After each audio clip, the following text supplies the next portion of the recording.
اللہ نے آدم علیہ السلام کو بنایا، مٹی اکٹھی کرو، مٹی اکٹھی ہوگی، پانی ڈالو، ڈال گئے، گوندھو، گوندھ گئے، چھوڑ دو، چھوڑ دیا، وہ کالی ہو گئی، بلبلے چھوڑنے لگی، پتلا بناؤ، کیسے بنائے؟ ایسے بناؤ، ایسے بناؤ، بنا دیا، چھوڑ دو، ننگا پتلا آدم کا 40 سال پڑا رہا، ہوائیں چلتی رہیں، دھوپ پڑتی رہی، خشک ہو گیا، روح ڈالی، کپڑے پہنائے، جنت میں ڈال دیا۔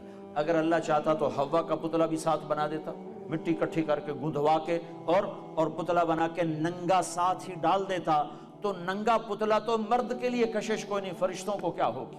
اور بے پردگی تھی کوئی نہیں کہ تھا ہی کوئی نہیں، بے پردگی کس سے تھی؟ تھا ہی کوئی نہیں، تو دونوں پتلے ساتھ ساتھ بنتے، آدم کا بھی حوا کا بھی، دونوں ننگے ہوتے، پھر دونوں میں روح ڈالتا، پھر دونوں کو کپڑے پہناتا، پھر دونوں کو جنت میں ڈالتا۔ نا نا نا نا، ایک تو انتظار کروایا، انتظار کروا کے چیز عطا فرمائی اللہ نے کہ بڑی چیز کو ایویں نہیں دیا جاتا، کچھ تھوڑا سا مشقت میں ڈال کے دیا جاتا ہے۔ تو اللہ نے زندگی کا ساتھی آدم کو دیا، جنت آپ ہی دے دی، اور حوا کا انتظار کروایا، جنت کا انتظار نہیں کروایا، حوا کا انتظار کروایا۔ پھر مٹی نہیں اکٹھی کی، پتلا نہیں بنایا، پانی نہیں ڈلوایا، اور اسے ننگا نہیں ڈالا، بلکہ آدم کو سلا دیا، فرشتوں کی آنکھوں پہ پردہ ڈال دیا۔ جب آدم علیہ السلام کی آنکھ کھلی ہے تو اپنے پہلو میں ایک عورت کو مکمل لباس میں پردے میں پایا ہے۔ پہلے دن سے عورت کو عزت سے بنایا ہے، کہا آدم تیری پسلی سے نکالا ہے۔ ادھر الٹے ہاتھ کی پسلی سے کیوں نکالا ہے؟ کہ ادھر دل ہے، کہ عورت ہر روپ میں دل میں جگہ پکڑتی ہے، ماں، بیٹی، بیوی، بہن، دادی، خالہ، جس روپ میں ہے اس کا مقام دل کے قریب ہے، دل سے دور نہیں ہے۔ اور اللہ تعالیٰ نے آدم علیہ السلام کو انتظار کروایا، اور آدم علیہ السلام کو جنت اچھی نہیں لگ رہی تھی، کلے گھابرے پھر دے آئے،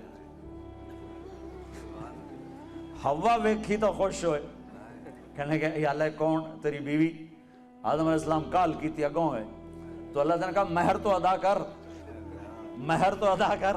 کہنے کہ کیا مہر ہے؟ کہا میرے آخری نبی پر ایک درود پڑھ دے، یہ مہر ہے، یہ مہر ہے اس کا۔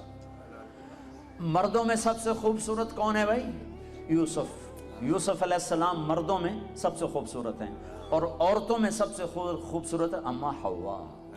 حوا تمام مستورات جتنی پیدا ہوں گی، جتنی پیدا ہوئی، ان سب میں خوبصورت ترین عورت حضرت حوا ہے۔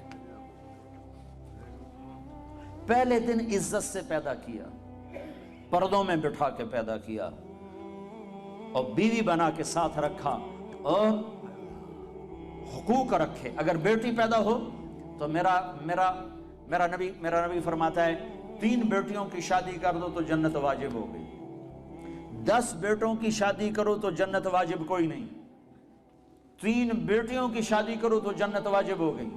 تو ایک صحابی نے پوچھا یا رسول اللہ 3 نہ ہوں 2 ہوں؟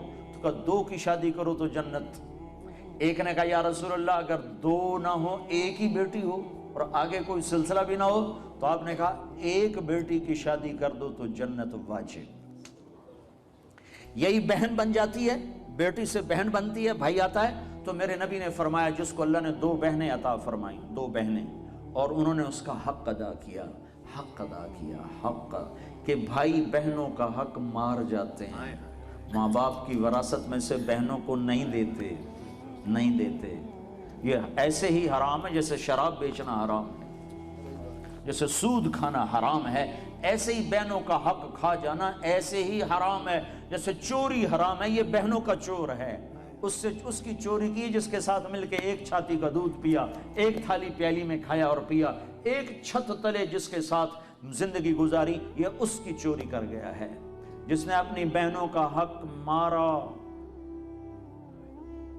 اس کا رزق حرام ہو گیا۔